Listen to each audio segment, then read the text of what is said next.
নমস্কাৰ বন্ধু-বান্ধৱীসকল আজি গ্ৰেজুৱেট লেভেলৰ যি এক্সাম হৈ গ'ল তাৰে জিকে সেকশনখিনিৰ এনসাৰ কিৰ এই ভিডিওটো আপোনালোকৰ বাবে লৈ আহিছো যিসকলে চেনেলটো নতুনকৈ ভিজিট কৰিছে সাবস্ক্ৰাইব কৰি ল'ব আৰু বেল আইকনটো দবাই ৰাখিব তো আমি যিখন পেপাৰ এনসাৰ কিখিনি আপোনালোকক দিম গোটেইখন পেপাৰ একে হয় সকলোৱে জানে ই সিৰিজৰ পেপাৰ হয় এইখন তো এক নম্বৰ প্ৰশ্নটো ইয়াতে আছিল লাডাখৰ চিয়াচেন কোনটোৰ এক উদাহৰণ তো লাডাখৰ যিটো চিয়াচেন আছে সেইটো হৈছে এটা গ্লেচিয়াৰ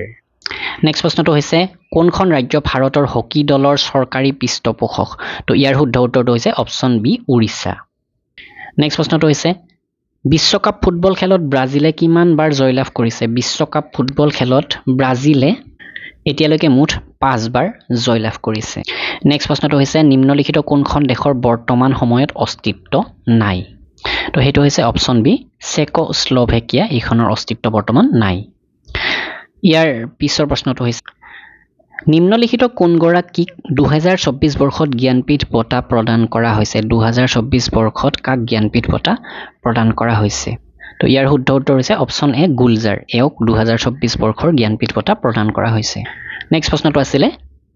নিম্নলিখিত কোনটো সংগীত উদ্যোগৰ এক আছুতীয়া বঁটা অস্কাৰ এমি গোল্ডেন গ্লোব আৰু গ্ৰেমি এৱাৰ্ড তো ইয়াৰ শুদ্ধ উত্তৰটো হৈছে অপচন ডি গ্ৰেমি এৱাৰ্ডটো সংগীতৰ এক আছুতীয়া বঁটা নেক্সট প্ৰশ্নটো হৈছে কোনখন নগৰত পদ্মনাভ স্বামী মন্দিৰ অৱস্থিত পদ্মনাভ স্বামী টেম্পল কোনখন নগৰত অৱস্থিত তো ইয়াৰ শুদ্ধ উত্তৰটো হৈছে অপচন ডি তিৰুৱনন্তপুৰম নেক্সট প্ৰশ্নটো হৈছে কালবেলিয়া ভাৰতৰ কোন অঞ্চলৰ লোকনৃত্যৰ ৰূপ তো ইয়াতে থৰ ডিজাৰ্ট ৰিজিয়ন বা থৰ মৰুভূমি অঞ্চলৰ এইটো এটা লোকনৃত্যৰ ৰূপ বা লোকনৃত্য নেক্সট প্ৰশ্নটো আছিল বৰ্তমান ভাৰতবৰ্ষৰ কোন অঞ্চলত ৰজা ললিতাদিত্য বা মুক্তপিদাৰ সাম্ৰাজ্য আছিল তো ৰজা ললিতাদিত্যৰ যি সাম্ৰাজ্য সেই সাম্ৰাজ্য আছিল কাশ্মীৰ অঞ্চলত অপচন বি টু ইয়াৰ শুদ্ধ উত্তৰ আছিল নেক্সট প্ৰশ্নটো হৈছে কোনখন নদীদ্বীপ টিলাত উমানন্দ মন্দিৰ অৱস্থিত on which island hillock is the Umananda temple situated যথেষ্ট কমন প্ৰশ্ন আছিল এইটো তো উমানন্দ ভস্মাচলত অৱস্থিত অপচন এ টু ইয়াৰ শুদ্ধ উত্তৰ নেক্সট জিকে প্ৰশ্নটো হৈছে সাগৰ দেখিছা নামৰ অসমীয়া কবিতা সংগ্ৰহটো কোনে লিখিছে বা কোনে লিখা তো এইসকল বন্ধু-বান্ধৱীয়ে গ্ৰেড 4 এক্সাম দিব তেওঁলোকে এই পিডিএফখন কিনি ল'ব 12000 প্ৰশ্ন উত্তৰ পাব মাত্ৰ 85 টকা assamgkpdf.com ভিজিট কৰি এইখন কিনি ল'ব পাৰে নেক্সট প্ৰশ্নটো হৈছে নিম্নলিখিত কোন গৰাকী পৰিব্ৰাজকে কামৰূপ ৰাজ্য ভ্ৰমণ কৰিছিল হিউৱেন চাঙে আমাৰ কামৰূপ ৰাজ্য ভ্ৰমণ কৰিছিল নেক্সট প্ৰশ্নটো হৈছে অসম জৈৱ শোধনাগাৰ প্ৰাইভেট লিমিটেড অৰ্থাৎ আসাম বায়ো ৰিফাইনাৰী প্ৰাইভেট লিমিটেডত ব্যৱহৃত প্ৰাথমিক কেঁচামালটো হৈছে ব্যৱহৃত যিটো ৰ মেটেৰিয়েল প্ৰাইমাৰী ৰ মেটেৰিয়েল সেইটো হৈছে অপচন এ বাহ নেক্সট প্ৰশ্নটো হৈছে IPL 2023ৰ সময়ছোৱাত ৰাজস্থান ৰয়েলছৰ ঘৰুৱা খেলপথাৰ জয়পুৰৰ বাহিৰে আন কোনখন ঠাই আছিল গুৱাহাটী আছিল অপচন এ টু ইয়াৰ শুদ্ধ উত্তৰ next Toyota has its headquarter in টয়োটাৰ হেডকোৱাৰ্টাৰ ক'ত আছে তো টয়োটাৰ হেডকোৱাৰ্টাৰ আছে জাপানত অপচন ডি টু ইয়াৰ শুদ্ধ উত্তৰ নেক্সট প্ৰশ্নটো হৈছে দাণ্ডিয়া ৰাস কোনখন ৰাজ্যৰ এক জনপ্ৰিয় নৃত্য এই দাণ্ডিয়া ৰাস কোনখন ৰাজ্যৰ জনপ্ৰিয় নৃত্য তো ইয়াৰ শুদ্ধ উত্তৰ হৈছে গুজৰাট অপচন বি টু ইয়াৰ শুদ্ধ আছিল তো নেক্সট প্ৰশ্নটো অকণমান অস্পষ্ট হৈ গ'ল কেপচাৰ কৰোঁতে which country controls the সুৱেজ canal কোনখন দেশে নিয়ন্ত্ৰণ কৰে তো ইয়াৰ শুদ্ধ উত্তৰ হৈছে অপচন চি ইজিপ্ত নেক্সট প্ৰশ্নটো হৈছে এনেকুৱা নিম্নলিখিত কোনটো উক্তি শুদ্ধ তো ইয়াৰ ক্ষেত্ৰত আপোনালোকে মন কৰক ছিকিমৰ সীমা অসমৰ সৈতে স্পৰ্শ কৰে এইটো শুদ্ধ নহয় ছিকিম অসমৰ পশ্চিম দিশত অৱস্থিত এইটো শুদ্ধ হয় অসমৰ সীমাই ছিকিম আৰু মেঘালয়ৰ সীমাক স্পৰ্শ কৰে এইটো নহয় মেঘালয়ক স্পৰ্শ কৰে কিন্তু ছিকিমক স্পৰ্শ নকৰে বাংলাদেশ আৰু ছিকিমে অসমৰ সীমা স্পৰ্শ কৰে এইটো ছিকিমে কেতিয়াও নকৰে তো বাংলাদেশে কৰে কিন্তু ছিকিমে নকৰে তো সেইবাবে ছিকিম অসমৰ পশ্চিম দিশত অৱস্থিত এইটো আমাৰ শুদ্ধ অপচন নেক্সট প্ৰশ্নটো হৈছে 2024 বৰ্ষত কাক অসম বৈভৱৰ সন্মান নেক্সট প্ৰশ্নটো হৈছে 1 জানুৱাৰী বা 1 জানুৱাৰী 2024 সাপেক্ষে ইউক্ৰেইনৰ ৰাষ্ট্ৰপতি কোন তো ইউক্ৰেইনৰ ৰাষ্ট্ৰপতি গৰাকী হৈছে option number D Volodymyr Zelensky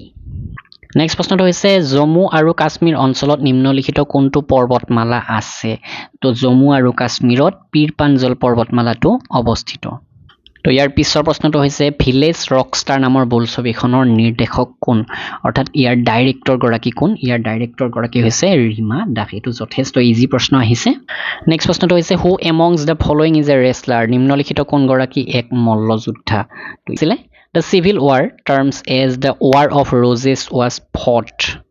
কোন সিংহাসনৰ বাবে গোলাপৰ যুদ্ধ War of Roses নামৰ গৃহযুদ্ধলানি সংঘটিত হৈছিল তো ব্ৰিটিছ সিংহাসনৰ বাবে এই War of Roses সংঘটিত হৈছিল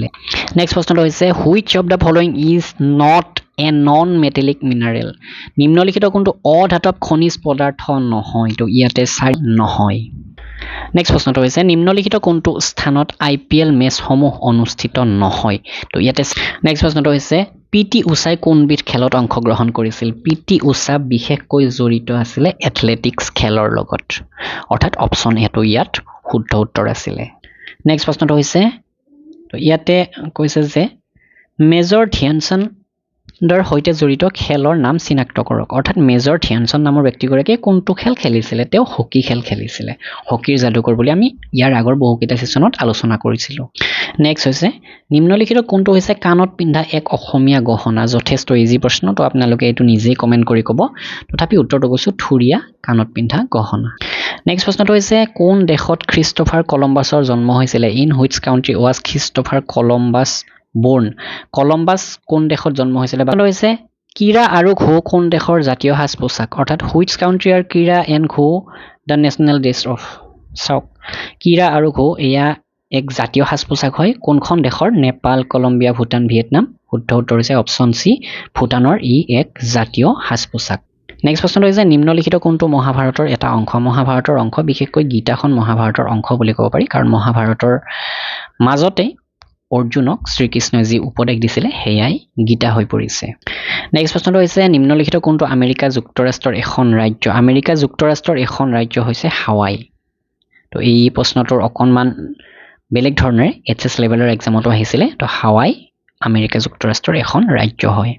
নেক্সট জিকে প্ৰশ্নটো হৈছে নিম্নলিখিত কোনটো আনবোৰতকৈ পৃথক চাওক which of the following is different from the rest বাকি কিতাতকৈ পৃথক কৈছে সামবেদ ঋগবেদ যজুৰ্বেদ আয়ুৰ্বেদ তো গমে পাইছো আমি আয়ুৰ্বেদ চাৰি বেদৰ ভিতৰত নপৰে ঋগবেদ যজুৰ্বেদ সামবেদ অথৰ্ববেদ এনেকৈ চাৰিখন বেদ হয় তাৰে এই তিনিখন ইয়াতে দিছে কিন্তু আয়ুৰ্বেদখন এই চাৰি বেদৰ ভিতৰত নহয় এইখন এই চাৰি বেদৰ এখনৰ ভিতৰতে অন্তৰ্ভুক্ত হৈ আছে অৰ্থাৎ ক'বলৈকে গ'লে ইয়াৰে কোনোবা এখন বেদৰ এটা অংশ হয় এই আয়ুৰ্বেদটো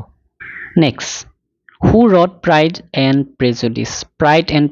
প্ৰেজুডিচ নামৰ কিতাপখন কোনে লিখিছে জেন আষ্টিনৰ এখন বিখ্যাত কিতাপ হয় প্ৰাইড এণ্ড প্ৰেজুডিচ জেন আষ্টিনে লিখিছিল নেক্সট প্ৰশ্নটো হৈছে কোনবিধ খেলত মনালিসা বৰুৱা মেহতা আৰু ত্ৰিদীপ দুৱৰাই অসমক প্ৰতিনিধিত্ব কৰিছে মনালিসা বৰুৱা মেহতা তথা ত্ৰিদীপ দুৱৰাই তো ইয়াৰ শুদ্ধ উত্তৰটো হৈছে অপচন নম্বৰ ডি টেবুল টেনিছত এওঁলোকে প্ৰতিনিধিত্ব কৰিছে আমাৰ অসমক নেক্সট প্ৰশ্নটো হৈছে অসমীয়া সাহিত্যত কোন ধনী কবি ৰূপে জনাজাত অসমীয়া সাহিত্যত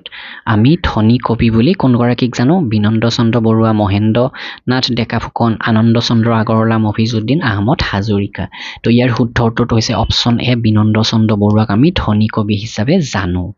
নেক্সট প্ৰশ্নটো হৈছে ইন হুইচ সিটি ইজ দালাল ষ্ট্ৰীট লোকেটেড দালাল ষ্ট্ৰীট নামৰ এই পথটো কোনখন মহানগৰত অৱস্থিত কলকাতা চেন্নাই হায়দৰাবাদ মুম্বাই তো ইয়াৰ শুদ্ধ উত্তৰ হৈছে অপচন ডি মুম্বাইত এই দালাল ষ্ট্ৰীটটো অৱস্থিত নেক্সট জিকে প্ৰশ্নটো হৈছে শৰাইঘাটৰ যুদ্ধত পৰাজয় বৰণ কৰা মোগল সম্ৰাটজন কোন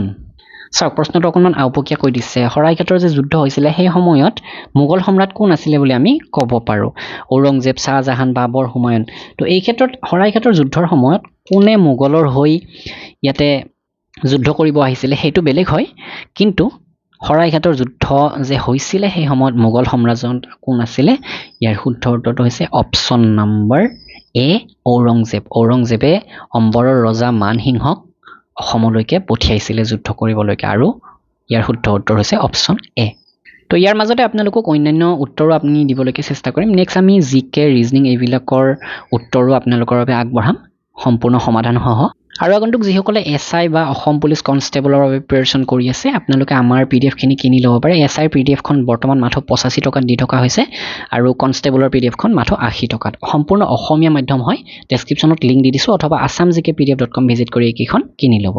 নেক্সট প্ৰশ্নটো হৈছে চাণক্য কোনগৰাকী সম্ৰাটৰ ৰাজকীয় উপদেষ্টা আছিলে to which empire was Chanakya the royal advisor Samudragupta Ashoka Chandragupta Maurya নে স্কন্ধগুপ্ত উপদেষ্টা আছিলে নেক্সট প্ৰশ্নটো হৈছে which Assamese movie is based on Bhabendranath Saikia's novel Antareep Bhabendranath শইকীয়াৰ উপন্যাস অন্তৰীপৰ কাহিনীৰ আধাৰত কোনখন অসমীয়া বোলছবি নিৰ্মিত হৈছে প্ৰতিধ্বনি কৃষ্ণচূড়া বৰুৱাৰ সংসাৰ নে অগ্নিস্নান শুদ্ধ উত্তৰ অপশ্যন ডি অগ্নিস্নানখন অন্তৰীপৰ কাহিনীৰ আধাৰত বনোৱা হৈছিল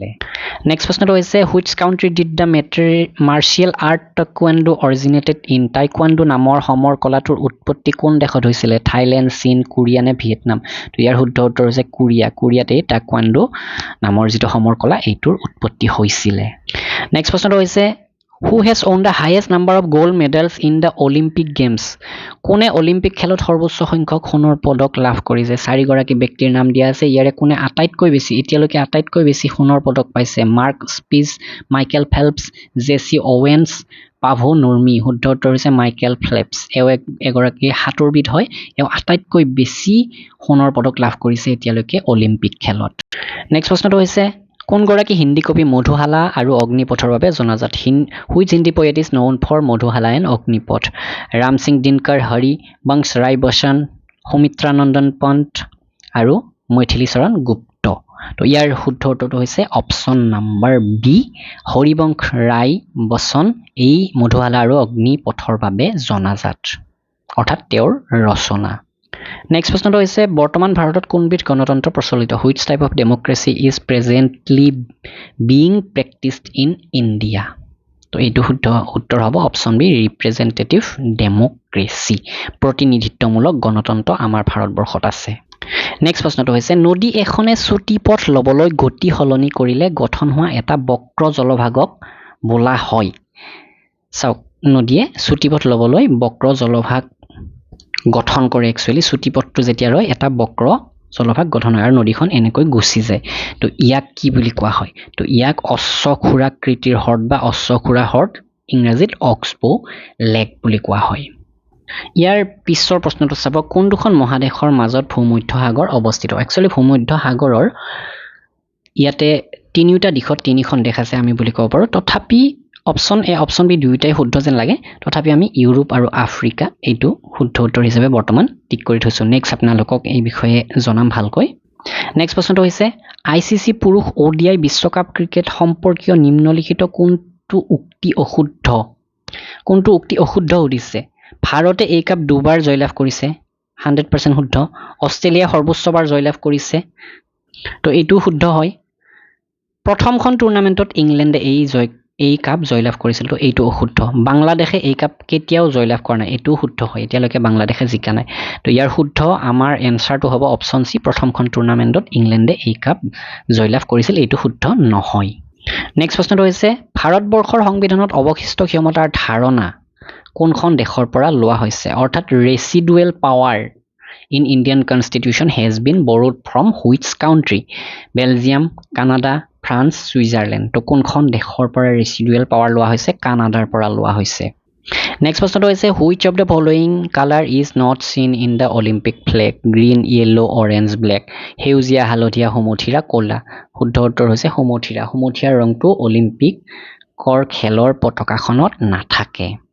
নেক্সট প্ৰশ্নটো হৈছে কোন দুখন দেশক গোবি মৰুভূমিয়ে স্পৰ্শ কৰিছে which two countries does the Gobi desert touch Sudan Egypt Saudi Arab Iraq Turkmenistan Uzbekistan চীন আৰু মংগোলিয়া শুদ্ধ উত্তৰ হৈছে চাইনা এণ্ড মংগোলিয়া চীন আৰু মংগোলিয়া এই দুখন দেশত এই গোবি মৰুভূমি অৱস্থিত নেক্সট প্ৰশ্নটো হৈছে হু অৰ হোৱাট ইজ ডোৰেমন কি অথবা কোন ডোৰেমন ব্ৰাজিলৰ এখন নদী বিমানৰ এটা প্ৰকাৰ হলিউড অভিনেতা নে কাৰ্টুন চৰিত্ৰ যথেষ্ট ইজি প্ৰশ্ন এটা কাৰ্টুন চৰিত্ৰ এই ডোৰেমন নেক্সট প্ৰশ্নটো হৈছে which of the following countries is the farthest from Andaman and Nicobar Island Andaman আৰু নিকোবৰ দ্বীপপুঞ্জৰ পৰা কোনখন দেশলৈ দূৰত্ব সৰ্বাধিক তো ইয়াৰ শুদ্ধ উত্তৰ হ'ব লাগে ভিয়েটনাম নেক্সট প্ৰশ্নটো which of the following is a stringed musical instrument of Assam অৰ্থাৎ নিম্নলিখিত কোনটো হৈছে অসমৰ এক তাৰযুক্ত বাদ্য অৰ্থাৎ তাৰ আছে তাতে ডগৰ হুতুলি কালিয়া টোকাৰি তো ইয়াৰ শুদ্ধ উত্তৰ হৈছে টোকাৰিটোত তাৰ আছে নেক্সট প্ৰশ্নটো হৈছে which of the following is an example of indirect tax of India নিম্নলিখিত কোনটো ভাৰতৰ পৰোক্ষ কৰৰ উদাহৰণ gift income goods and service নে ক্যাপিটেল গেইনছ টেক্স সামগ্ৰী আৰু সেৱা কৰ বা option C goods and service টেক্সটো এটা ইনডাইৰেক্ট টেক্স আমাৰ ভাৰতবৰ্ষৰ নেক্সট প্ৰশ্নটো নিম্নলিখিত কোনটো অশুদ্ধভাৱে জোৰা মিলোৱা হৈছে which of the following is incorrectly matched অৰ্থাৎ ইনকাৰেক্ট হৈ আছে এক নম্বৰটো প্ৰথম শ্ৰেণীৰ লিভাৰ ক্লাছ 1 লিভাৰ দিছে প্লায়াৰ্স দ্বিতীয় বিতে দিছে দ্বিতীয় শ্ৰেণীৰ লিভাৰ নখকটা যতন দিছে বা যন্ত্ৰ হ'ব লাগে তৃতীয় শ্ৰেণীৰ লিভাৰ বাদাম ভঙা যতন বা যন্ত্ৰ দ্বিতীয় শ্ৰেণীৰ লিভাৰ বটলৰ হাফৰ খোলা যতন বা যন্ত্ৰ তো ইয়াৰ শুদ্ধ উত্তৰটো হ'ব অপচন সি তৃতীয় শ্ৰেণীৰ লিভাৰ এই বাদাম ভঙা